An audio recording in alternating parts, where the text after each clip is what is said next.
Your brain is the most powerful weapon in the world. Once you put away your phones and your computers and all that we have nowadays, yeah, it's great.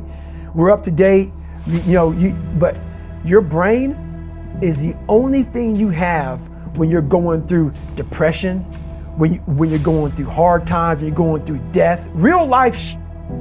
You can't Google that, man. You're alone. You're alone. You may have a shrink you're going to, you may have a best friend you're going to, but there's 24 hours in the day where you're alone in this brain, and your brain is talking to you in all kinds of ways, and it wants to control you and pull you in these different pockets. If you can't control your own brain and your brain controls you, you got to tell your brain where you want to go and how you want to go and how you want to get there. You got to control it. If not, it's over. What existed for me was, okay, man, how am I going to make this work? And all I knew back then was hard work. The only way anything gets accomplished. That's all I heard back in those days. You got to work hard. You got to work hard.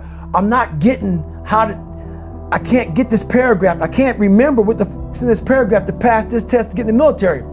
Read again. Still not getting it. Read again. But if you're not getting it, write it out. And that's how I started learning.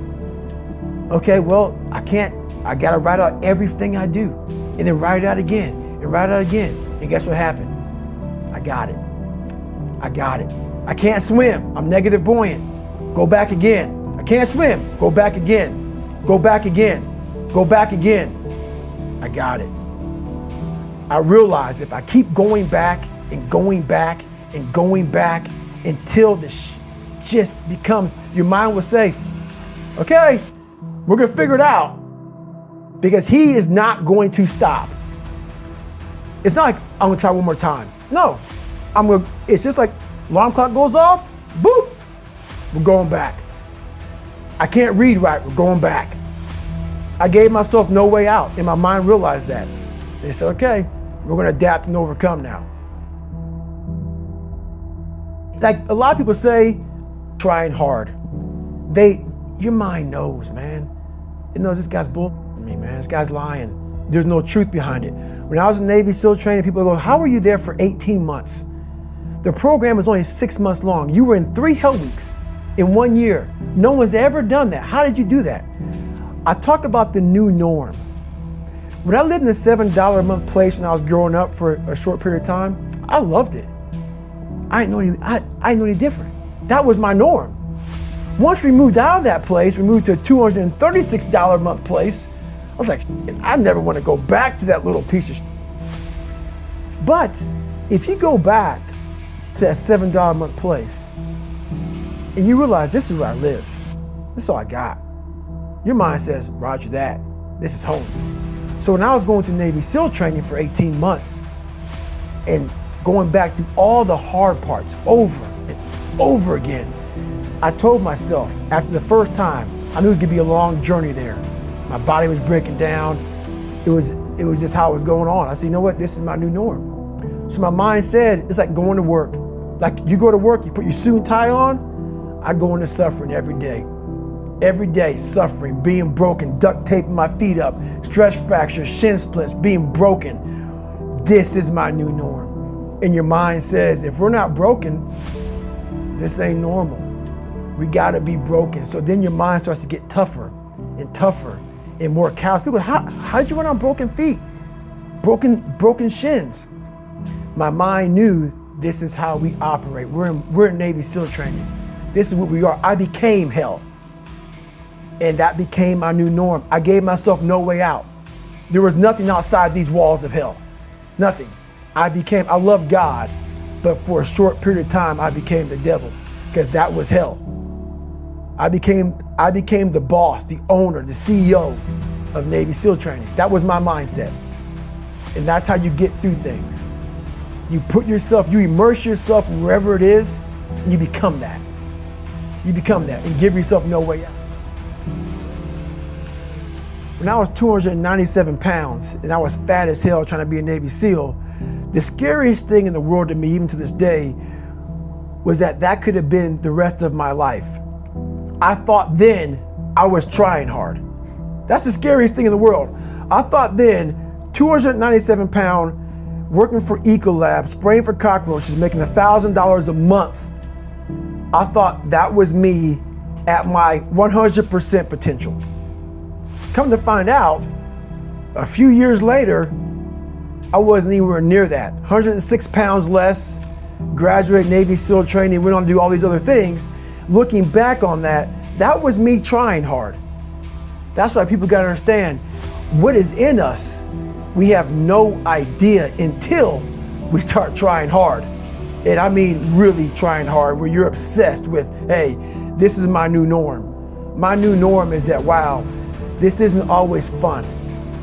It's not always meant to be fun. And that's when you know you're trying hard. People hear my story and think this guy is sadistic. I realized how the brain works. I figured out how the brain works. I'm a scared kid, and that's what gives me so much power. I had no foundation, and I built this off of just researching the mind. The feeling you get is basically invincibility. You realize that you can't do it all the time. When you need to do it, I know I can go to a place that I can live in. And when you know that you can run on broken legs and you can do certain things that a lot of people can do, but they're not willing to do, this power, this sympathetic nervous system of fight or flight, and you're fighting, it gives you this charge of energy of when you're sitting there at 3:30, 4 o'clock in the morning and you're duct taping your feet up because they're broken, and you're doing it by yourself, and you're going through arguably one of the hardest training in the world. And these guys, most of them are healthy, and you're going through it broken, and you're already at a disadvantage, but you're still there. You can feed into that and tap into that for a lot of power. But if you look at it, well, I'm broken, man. Like, I'm not gonna make it. But if you look at it as, man, I'm broken and I'm still here, and I'm fighting, and I'm gonna find a way to get through this because I have no other place to go. It gives you a lot of power. When things start to suck really, really bad, my brain and a lot of people's brain, they don't go to your dad beating you up. Your brain says, we gotta get the out of here. This is miserable. So anger goes away a lot of times when you're suffering, because your brain just says, we gotta run, we gotta go. So that anger is not popping up saying, oh, I'm gonna show them, I'm gonna show those people. No, there has to be a much deeper, when I say deeper, it has to be down to mineral soil. It has to be down to that nice mineral soil where nothing can burn. You can't burn dirt. So it has to be down that low, that literally is something in you that's at the core of your soul. But you don't find it unless you spend a lot of time with what you want to be in life. I can't give that to you. Right. You can't give it to somebody. When you find your true passion in life, and my passion for me was like, oh, I want to be, I don't give a Navy SEALs, Army, I don't give a shit. I want to serve my country. I want to be someone that I'm proud of. I want to look at myself in the mirror because I was so disappointed. That accountability mirror I talk about, I was so disappointed in what I saw every day. I wanted everybody to love David Goggins. And a lot of people did. I didn't love myself. But I knew a lot of us want to find peace first. So people say, man, you always talk about this suffering and pain. I'm at peace right now because I went through that. Right? You don't find peace first. If you do, Merry Christmas. More power to you. More power to you. I found peace on the opposite end of finding myself. And no one really finds themselves without going through trials, tribulations, suffering, accountability. And accountability is suffering.